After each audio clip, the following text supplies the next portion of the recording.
pues claro, es bebé, tú le pones lo que quieras, ¿no? O sea, le pones la ropita que tú quieras y como tú le vestirías y solo tus gustos son importantes. Y de repente llega un día a los 2 años que te dice, ya no me gusta eso, quiero vestirme así.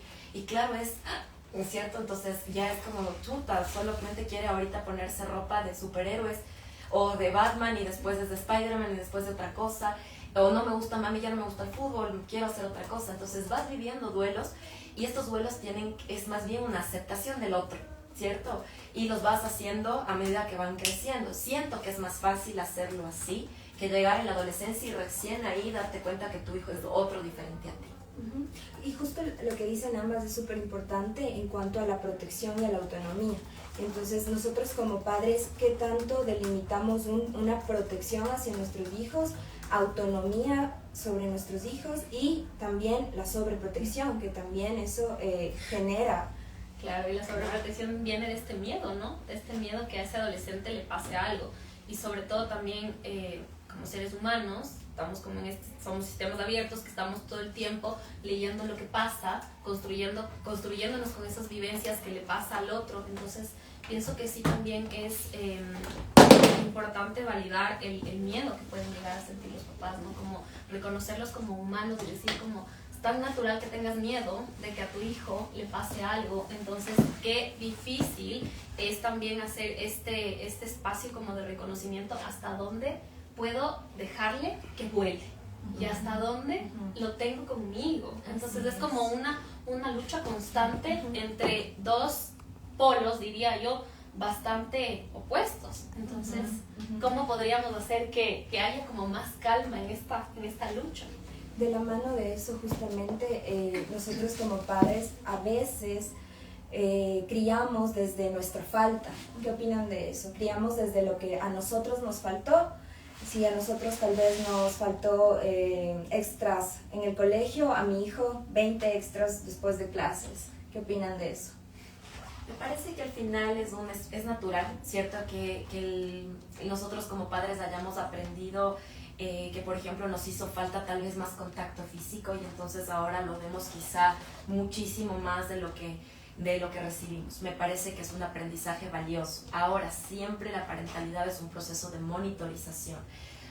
Una de las competencias parentales más importantes es la competencia parental reflexiva, que es la capacidad de mirar mi propia parentalidad. O sea, está haciendo demasiado, está haciendo, digamos, opacando mis otras áreas, por ejemplo, el ejemplo que tú me pones, ¿no? O sea, demasiados extras. ¿Será que mi hijo se está cansando demasiado? ¿Será que tengo que dejarle más espacio de aburrimiento o de ocio, ¿cierto? O de descanso.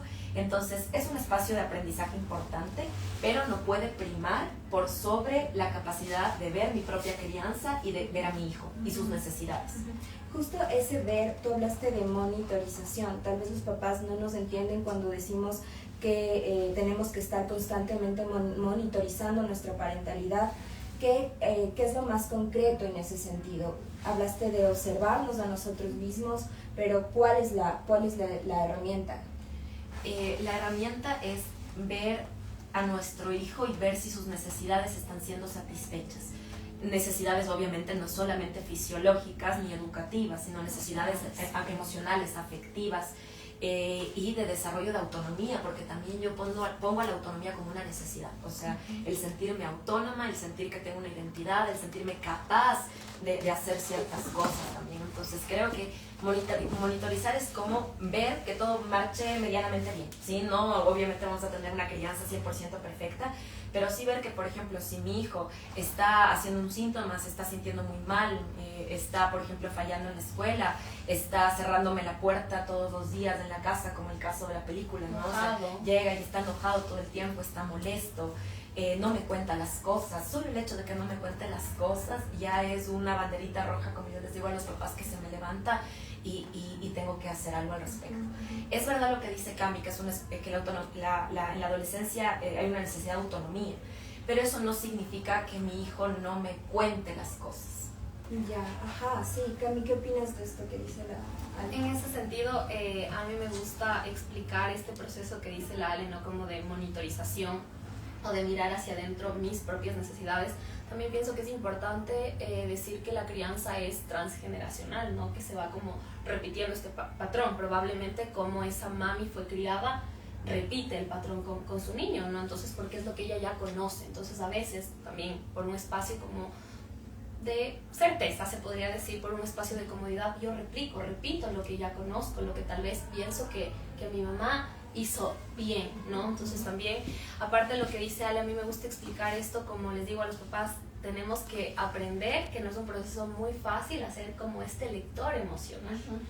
Entonces, claro, las necesidades no solo tienen que ser físicas o como comprarle, no sé, el último Nintendo a mi hijo, que qué chévere que ese niño también pueda tener eso, pero también qué pasa con las necesidades emocionales de ese niño. Entonces, hablamos también de esto, ¿no? Que el punto, y yo siento que es súper importante hacer énfasis, ¿no? Como la curiosidad. Yo puedo leer la cara de mi hijo. ¿Qué pasa? ¿Qué pasa con ese niño? Cuando sé que mi hijo está enojado, cuando sé que mi hijo está triste.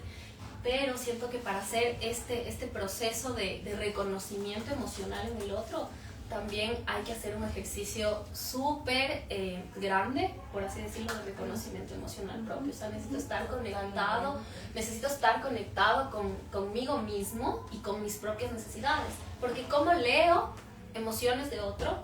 ¿Cómo leo las emociones de mi hijo? ¿Cómo leo sus necesidades si yo no puedo leer las mías propias? Entonces también, ¿qué pasa con esto? Yo me pregunto, ¿no? Porque a veces también he escuchado, ¿qué pasa con esto de la adultez y las responsabilidades y el trabajo y todo lo que demanda ser papá y adulto y el cansancio? Que a veces, claro, dicen como, hablemos de tiempo de calidad, que a veces los papis preguntan, ¿no? Como, ¿cómo puedo cultivar, sembrar en mi casa tiempo de calidad si a veces estoy agotado? Si a veces estoy tan cansado, si en mi trabajo tengo un exceso y una demanda laboral muy grande y yo como ser humano no tengo la capacidad de sostenerme a mí mismo. Entonces, ¿cómo hago para sostener a otro? ¿Cómo hago para brindar este tiempo de calidad? Entonces, ¿qué pasa? Justo les invito a todos los que están en vivo a dejarnos las preguntas que tengan para aquí, Ale y Cami.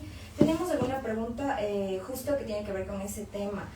Nos dicen que, por ejemplo, las familias no suelen tener espacios conscientes en los que pueden generar comunicación, vínculo, relaciones, expresar emociones. ¿Qué les podrían decir a las familias que en este momento no tienen esos espacios? Es decir, no hacen consciente un espacio en el que pueden hablar de cómo se sienten, jugar, estar todos reunidos. Por ejemplo, aquí nos cuentan que si bien quieren reunirse un domingo, el uno tiene que irse a un lado, el otro adolescente que no, que tiene que hacer deberes, la otra adolescente que tiene que salir con los amigos. ¿Cómo le podemos ayudar a esta persona? Yo te diría, por un lado, que las relaciones son un trabajo importante. O sea, reconocerlo primero desde ese espacio. No como una actividad secundaria, sino como una actividad importante más, agendada en mi agenda, en mi calendario, a la que no puedo faltar. ¿Me explico?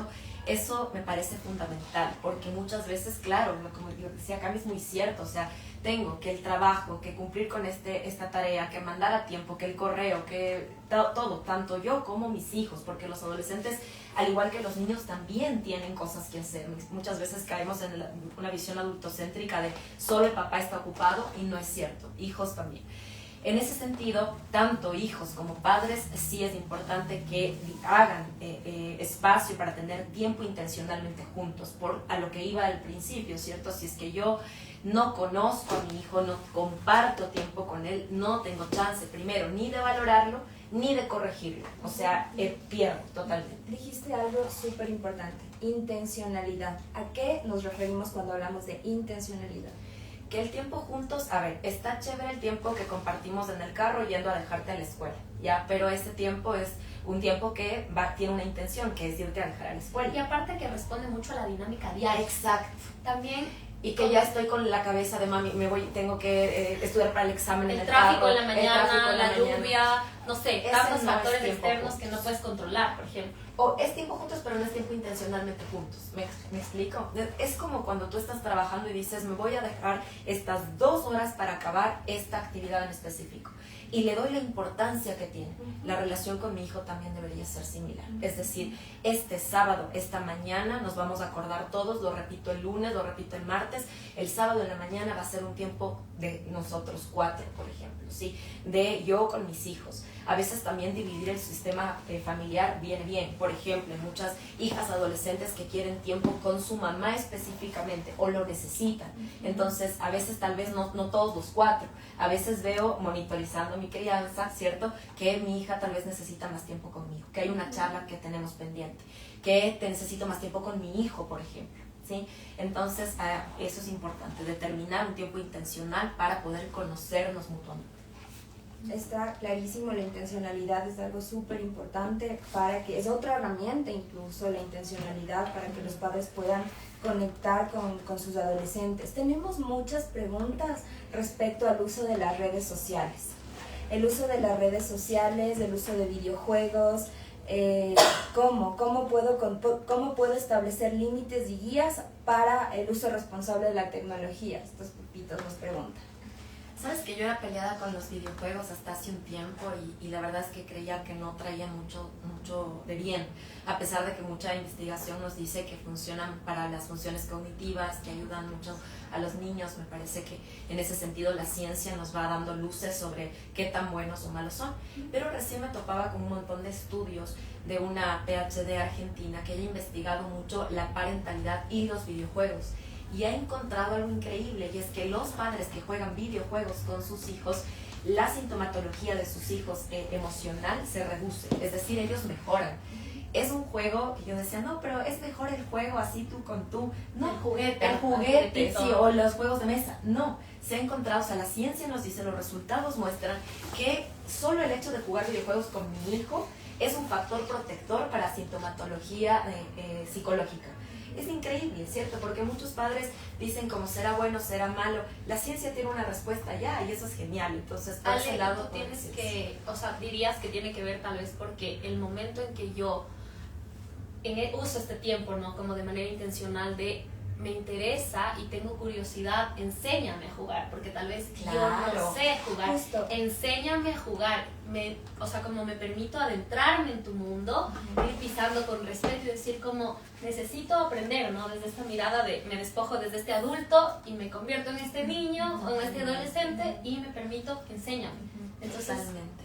Y el trabajo como padres para observar que está pasando esto es súper importante. Recuerdo en consulta tenía una mamita que decía, yo para eso no sirvo, yo no voy a estar jugando con él porque yo los juegos no puedo, y ya se ponía en esa posición. ¿Cómo podemos ayudarle?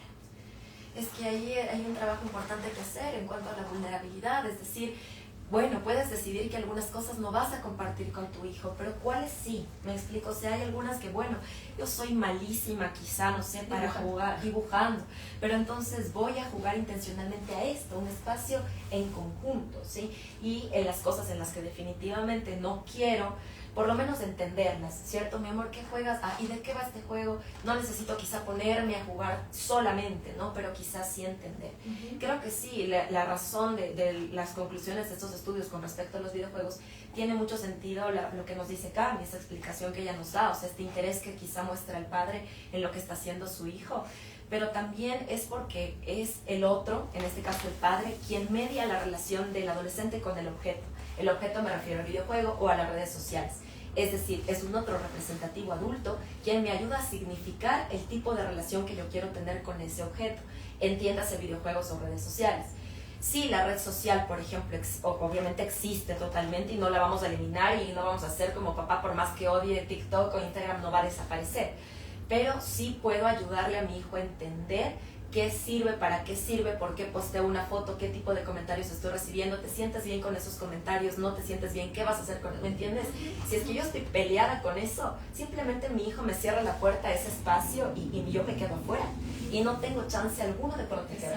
Recuerden que en la serie este tema de las redes sociales es súper importante, ¿no? Vemos que al protagonista tiene comentarios en redes sociales que son agresivos, son violentos. Él también deja comentarios en redes sociales en ese sentido. ¿Cómo nosotros como padres nos podemos acercar a eso? Porque realmente, por ejemplo, tenemos adolescentes, nos ha pasado en consulta, que llegan y nos dicen, no, es que mi papá no me deja tener Instagram hasta los 16 años. Yo, ¿cómo me comunico con mis amigos? Ellos no me entienden, no me escuchan, no me validan. Adolescentes que ya están dentro de un proceso terapéutico, que ya tienen las herramientas, pero que son los padres los que todavía no logran salir de ese rol de crianza un poco más estricta, más exigente, y conectar con los niños. Entonces, ¿cómo vieron ustedes este tema de las redes sociales justo en la serie?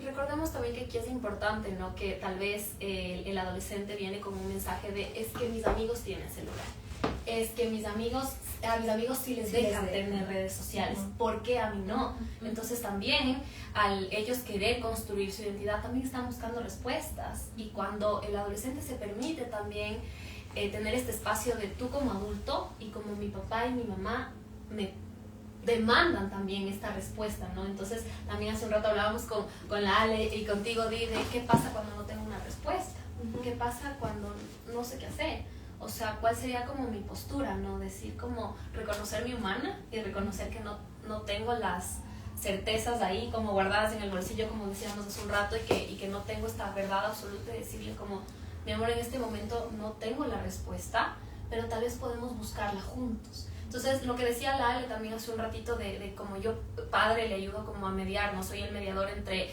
el medio, valga la redundancia, y el objeto, y de ahí el resultado es que este adolescente signifique lo que le pasa, signifique la acción que viene antes de. Esto es una competencia parental, ¿no? Que es una competencia parental reflexiva. Entonces parte también como de hacer un espacio preventivo y un espacio de cuidado hacia ese adolescente, que tal vez a mí como padre me ayude a aligerar este miedo que tengo que le pase algo con el uso de redes sociales. Justamente tiene que ser con... ¿Se me fue la idea? Sí, yo creo que lo que tú decías es muy importante, Mica. A mí creo que al final el miedo es entendible, o sea, totalmente, porque se ve cada cosa. O sea, la serie de hecho nos muestra una realidad súper impactante, y yo creo que hizo un excelente trabajo en sensibilizar a tantos padres, porque si tú ves, por ejemplo, las historias de muchos criminales, son historias cargadas de maltrato físico, de abuso sexual, o sea, de cosas que te escandalizan, y que entonces el padre promedio dice como, yo no, por suerte yo no hago eso, ¿no? O sea, por suerte mi hijo no hace eso. Es lo extremo, ¿no? Es lo extremo. La mirada extrema. Total, entonces tú dices como, yo no hago eso, te distancias, no te identificas. Pero en cambio esta serie no nos muestra, digamos, un extremo así de maltrato, ¿verdad? Nos muestra una relación negligente, porque sí que hay negligencia. Es decir, falta la mirada del padre, falta la mirada de la madre, el reconocimiento, la presencia. Con mirada, por ejemplo, me refiero a una escena de la serie en la que él le dice a la psicóloga, cada vez que yo me equivoco mi papá no me mira. Y después más adelante dice, no, busco la mirada de mi papá y no está. Y después, más adelante, cuando él le llama al papá y le dice, papá, decidí declararme culpable, lo cual el padre interpreta como un error, y el papá corta toda comunicación, una escena por teléfono, y el papá dejó de hablar.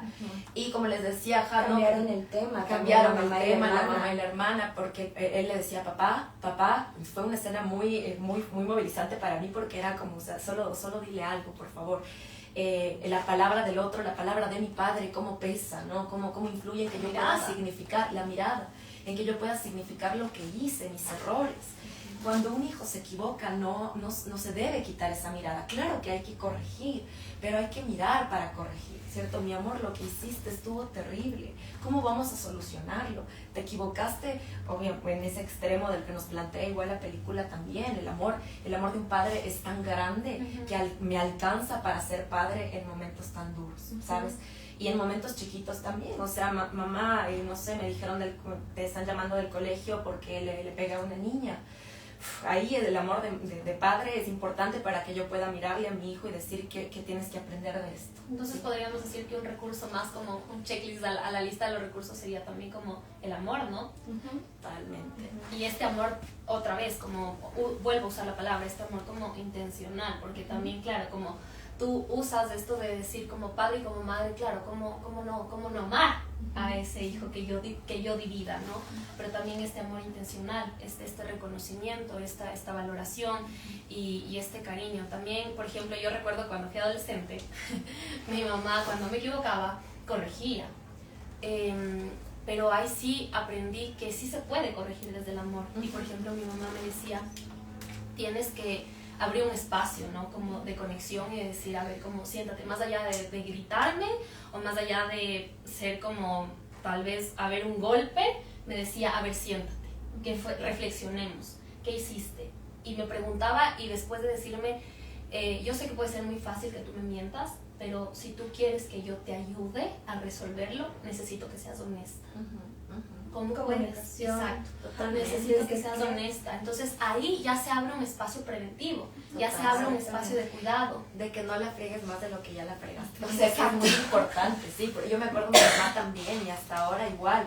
Yo hasta ahora adulta, o sea, error que cometo, cualquier cosa que me choque en el carro y es mamá, o sea, enseguida, a pesar de que ella sí fue, digamos, muy amorosa, pero también estricta, o sea, los límites súper claros.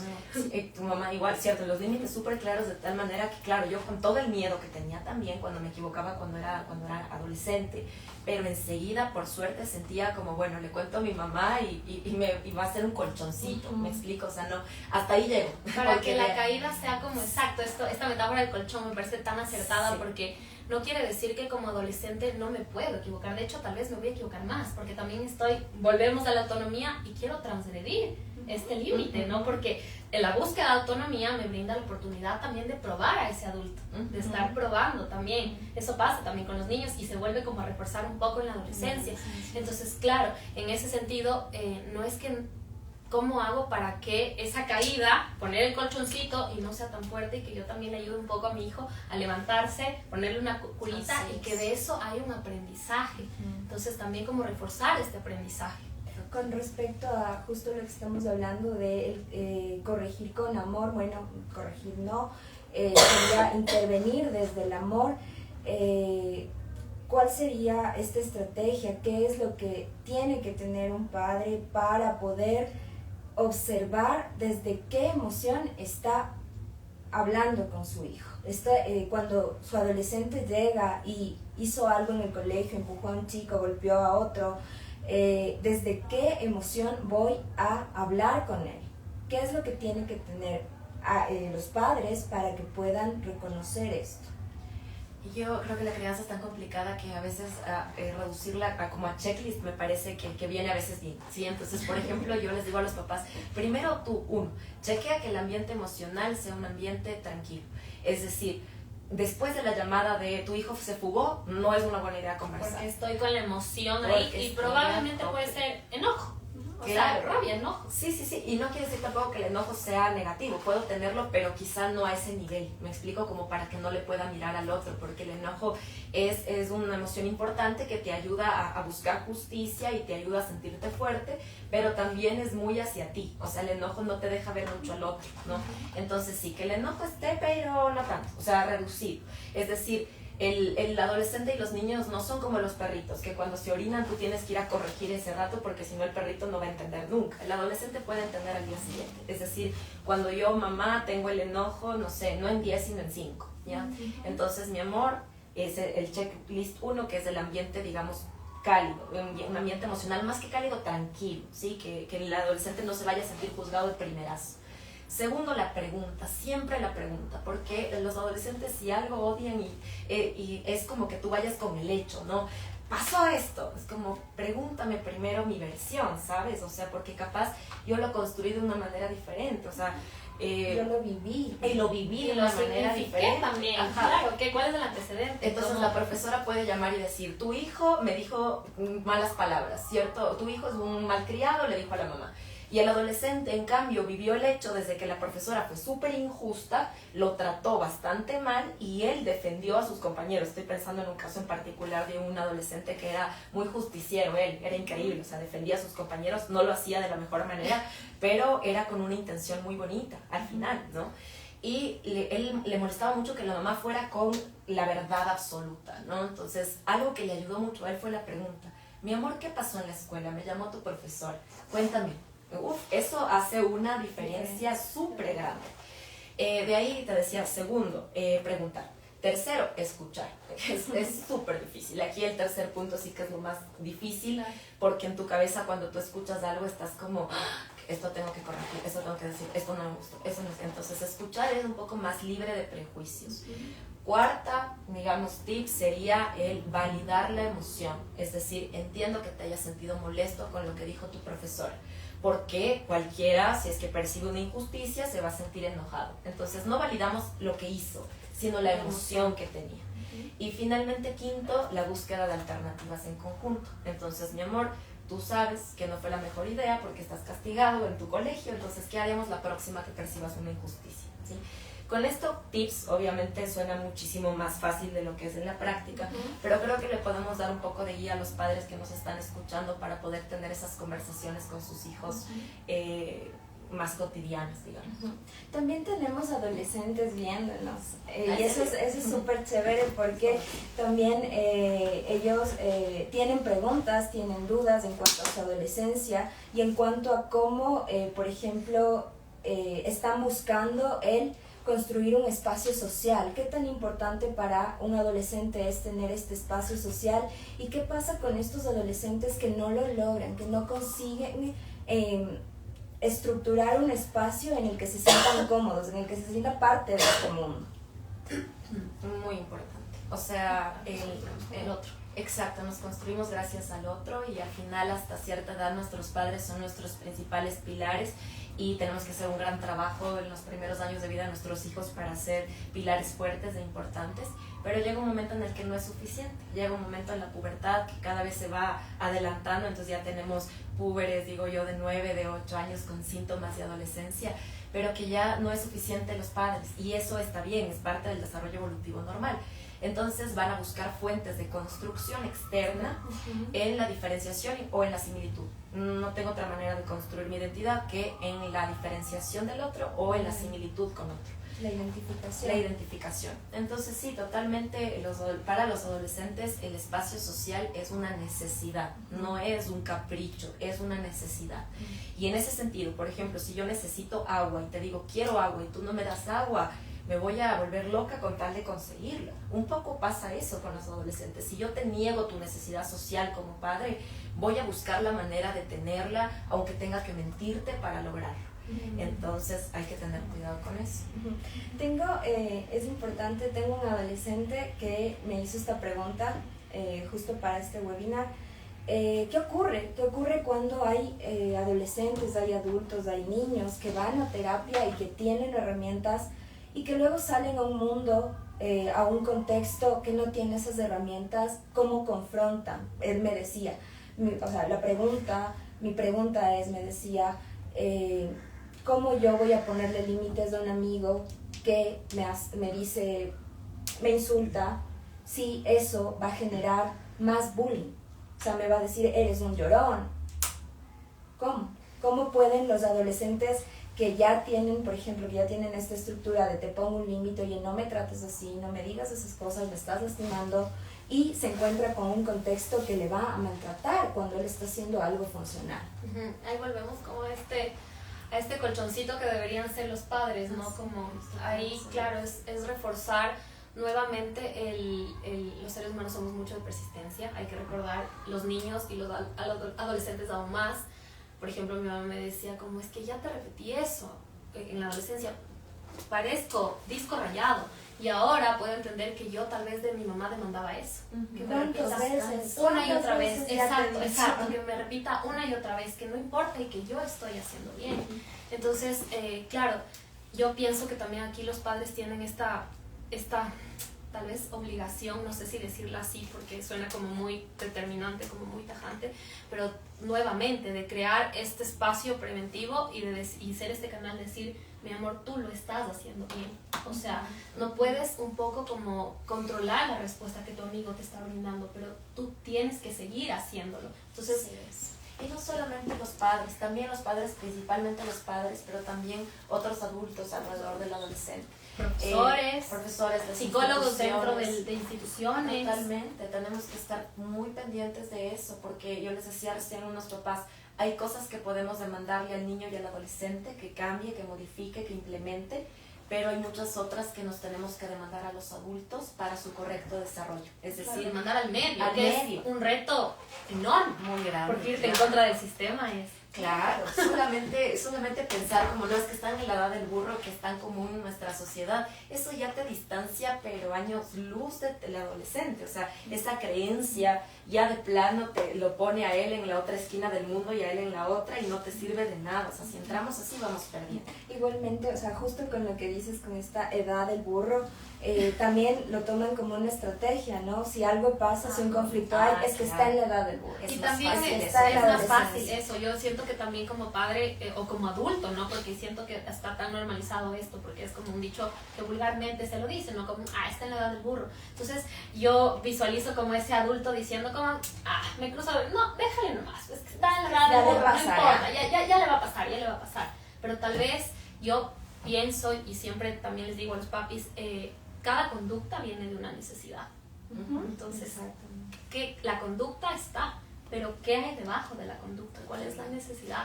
Y yo creo que si entrevistamos a los papás de esta película, antes obviamente de que ver el síntoma tan grande, digamos cuando el niño recién estaba azotando la puerta y con cara de enojado, si los entrevistáramos y les hubiéramos preguntado ¿qué creen que le pasa a su hijo? Capaz nos hubieran respondido, es que está en la edad del burro. Porque no eran unos padres, como vuelvo y repito, o sea, maltratantes físicamente, sino más bien negligentes. Entonces esta postura de, está en la edad del burro es una postura negligente. Porque una función de los padres es la traducción del comportamiento de sus hijos. Es decir, es el ver la conducta e intentar entenderla. Entonces, si yo la interpreto como edad del burro, como es adolescente, ya no estoy cumpliendo una función y en ese sentido hay una negligencia que va a ocasionar sintomatología. Claro, porque el no estar presente también es negligencia, claro, no como...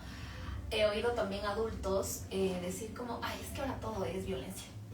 Todo es, ¿no han oído eso? Sí, claro, y pero sí, es verdad, sí. Y sí, es verdad, y qué bueno que se esté también ahora hablando, porque yo pienso que como humanidad, como sociedad, como cultura nos hemos esforzado años, históricamente, en reforzar como conductas maltratantes, ideas maltratantes, todo. Entonces sí, qué bueno que ahora también se brinde este espacio de decir como sí, es verdad que tal vez con no decir nada a mi hijo cuando él está buscando, no sé, está triste y me está buscando o cuando yo estoy muy enojado, tal vez porque se equivocó, pero yo no decirle nada y azotar la puerta, entonces eso también ya es un mensaje. Totalmente.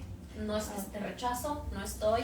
Vamos a contestar un poquito de preguntas porque sí estamos con algunas preguntas. A ver, dice, ¿cómo trasladamos este conocimiento a las poblaciones más vulnerables? Poblaciones que muchas veces su preocupación principal es saber si van a comer ese día. Qué buena pregunta. Excelente. Y de hecho, las competencias parentales, este concepto del que hemos hablado un poco con la Cami, que es la función de los padres, las funciones que tienen que cumplir los padres, es un concepto muy chévere y muy flexible porque nos dice es la capacidad del padre de hacer lo que puede con lo que tiene. Eso significa que efectivamente en poblaciones más vulnerables, sin acceso a satisfacción de necesidades básicas primarias, es posible y lo vemos también, hay mayores índices de negligencia y de maltrato, justamente porque los padres trabajan muchísimo más para satisfacer esas necesidades que quizá otros padres que las tienen como, no más fáciles, pero sí más satisfechas, o sea, tienen mayores recursos económicos para poder hacerlo. En ese sentido, les diría yo que el tiempo de calidad, esto que decíamos con Cami, no tiene que ser 1 hora, no tiene que ser 2 horas, no tiene que ser todos los días. Tiene que ser tal vez, por ejemplo, al día, depende obviamente de la edad del niño, pero si es un niño chiquitito, con 10 minutos de juego al día basta. Si es que es un niño adolescente, con una mañana, por ejemplo, de 3 horas de tiempo intencional juntos, basta. Que mirarle al otro es importante, que hacer la pregunta, pues es importante de cómo estás, cuéntame qué ha pasado.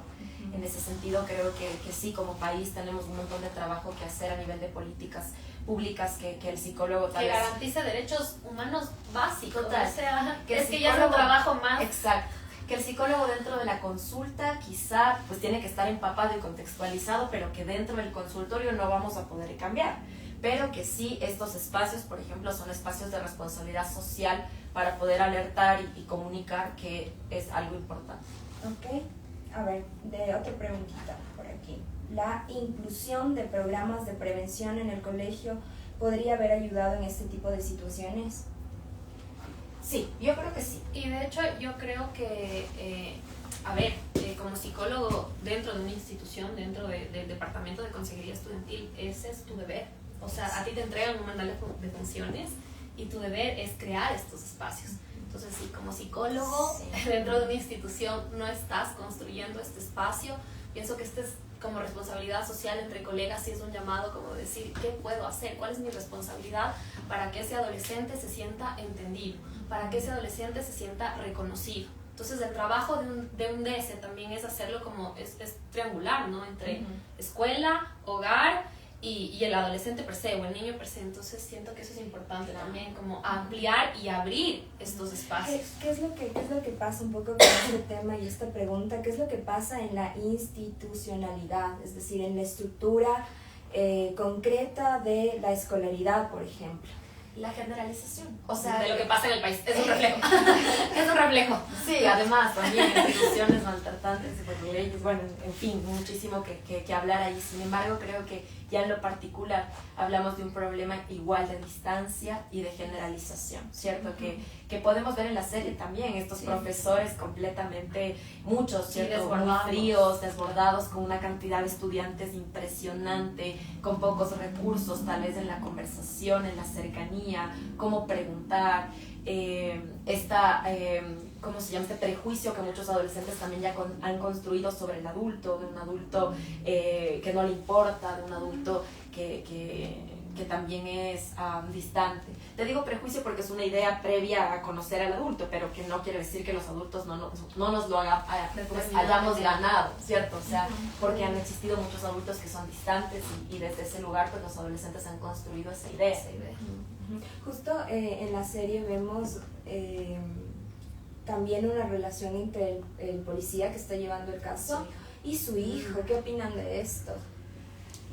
O sea, a mí me encantó en el sentido en el que nos estaban mostrando también, creo, como que un antes de del niño que realmente cometió el crimen, me explico, o sea, una relación como un poco similar, pero creo que este policía algo cachó que fue intentando mejorar, me explico, porque él no le contestaba los mensajes a su hijo.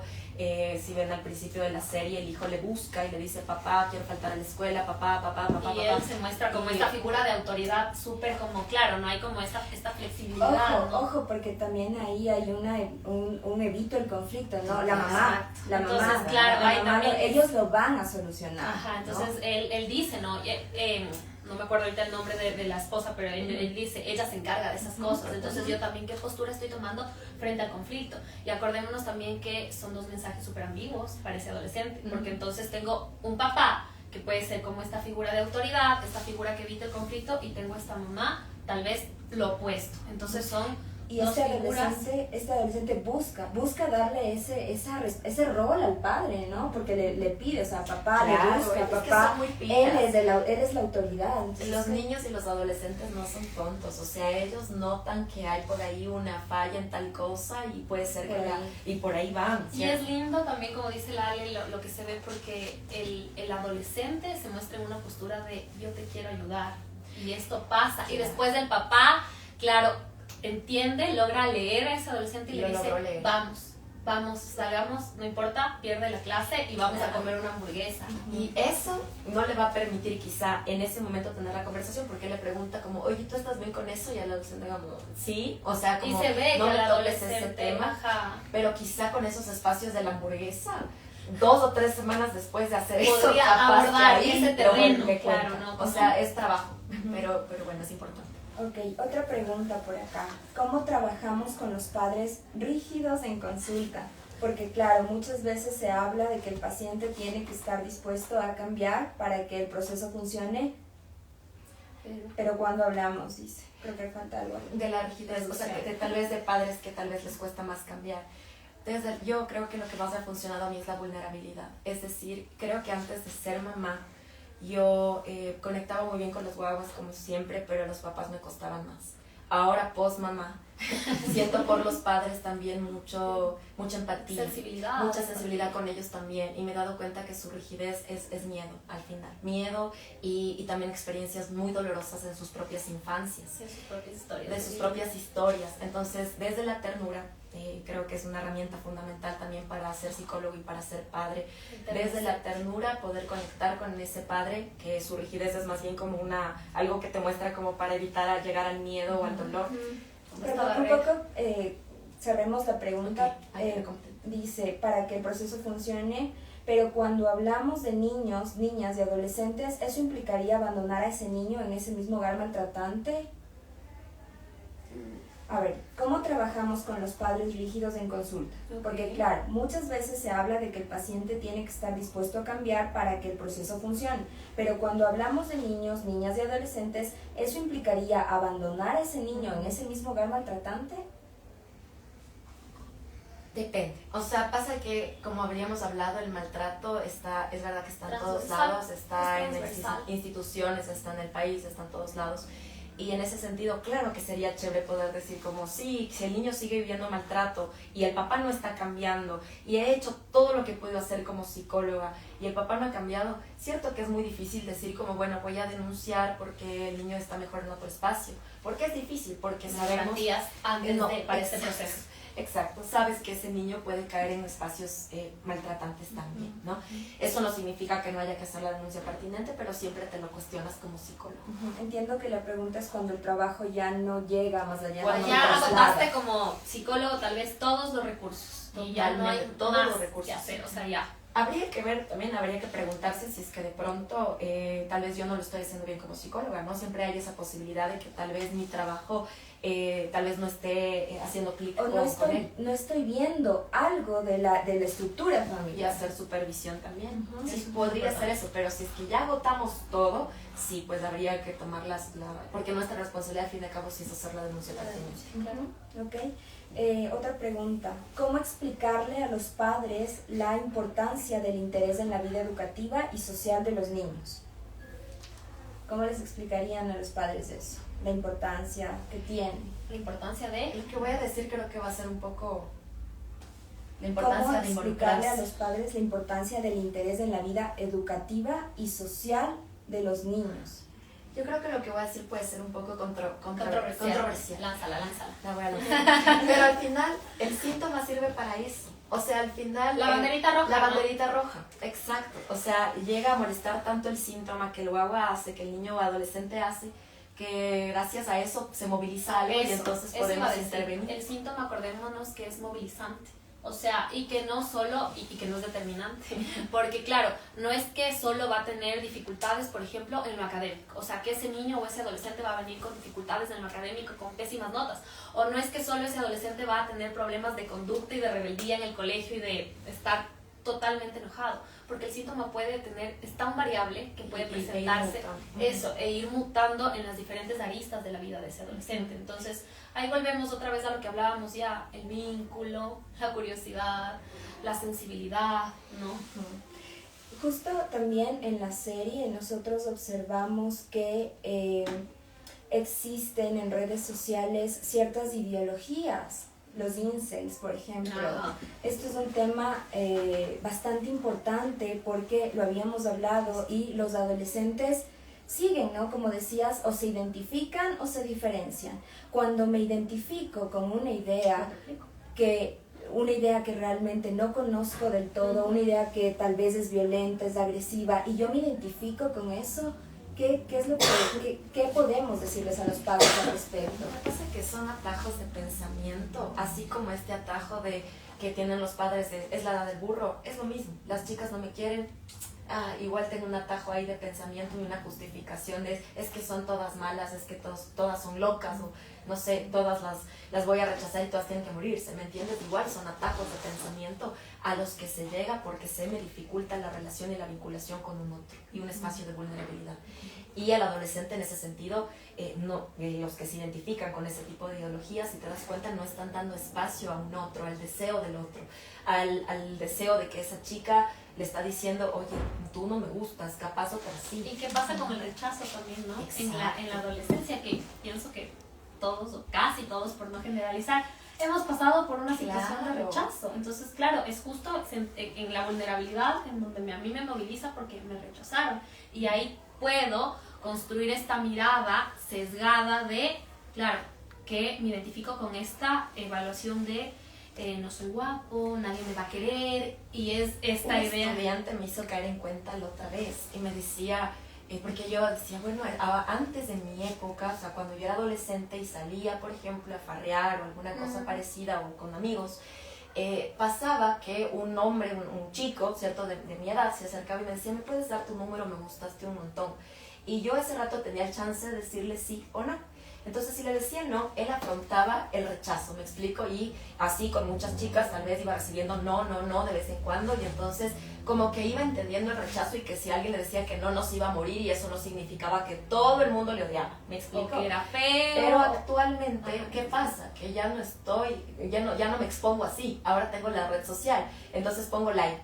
Pero el like, no hay chance de yo rechazar un like, porque yo no tengo que decirte algo en respuesta, ¿me entiendes? Entonces no es una interacción real, es solo un depósito de interés ahí, pero que yo no espero nada. Y que es súper ambiguo, porque super un like ambiguo. Es, o sea, nuevamente, volvemos a lo subjetivo, o sea, yo puedo significarlo como, ¿qué significa no sé, para la ti? foto está linda, un montón de cosas. Exacto. ¿Qué significa darle un like o también identificarse con cierta postura? Justo este tema de los incels es algo real, ¿no? Y es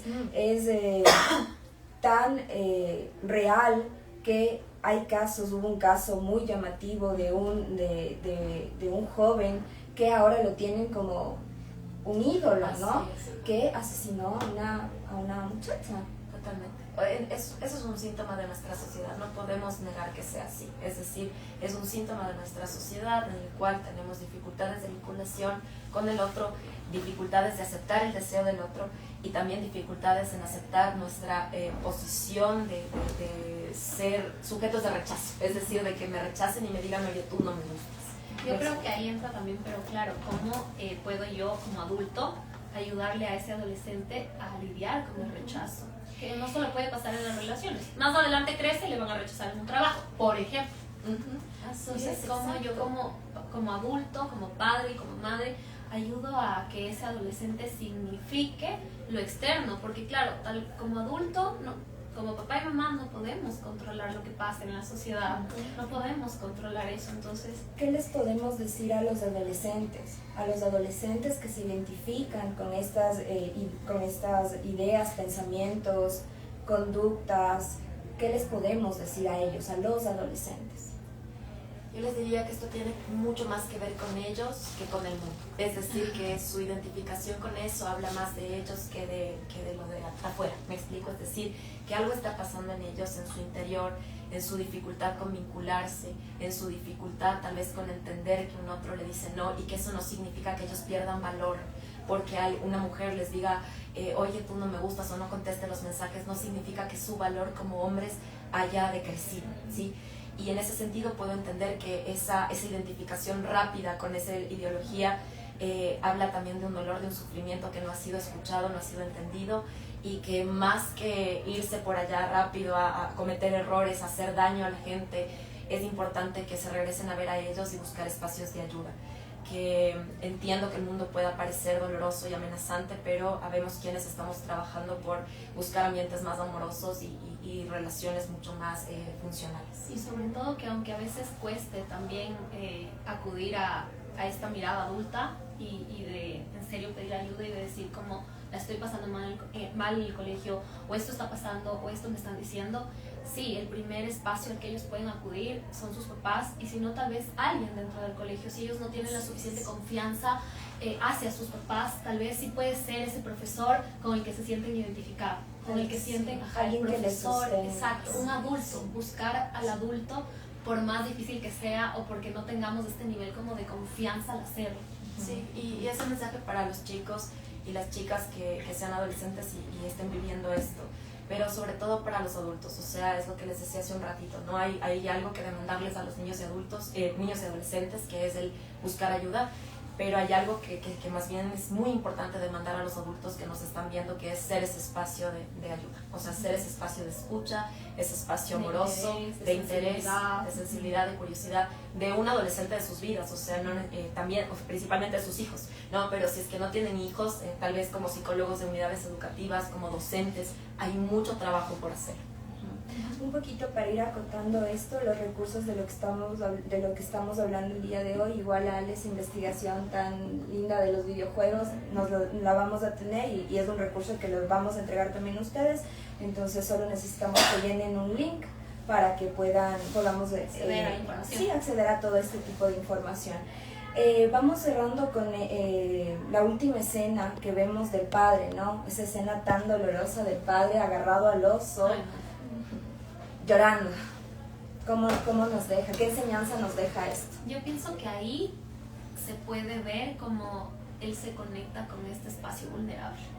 Porque previamente ellos tienen, o sea, como pareja y como padres, acordémonos que estos dos espacios, ¿no? Conyugalidad y parentalidad siempre van retroalimentándose, ¿no? Como en armonía, donde disarmonía puede ser, ahí es como ya un trabajo interno para ese adulto, esa pareja. Y eso ya es para otro webinar.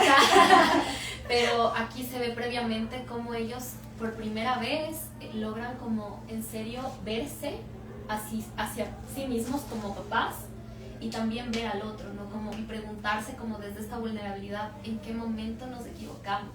¿Qué fue lo que hicimos mal? Y ahí podemos decir, esto que decía Lale, regresarnos a ver, que puede sonar así como medio fácil, pero en el ejercicio termina siendo súper complejo. Entonces previamente también ya tienen este espacio ¿Qué quiere decir regresarse a ver? Yo pienso que ahí se puede ejemplificar.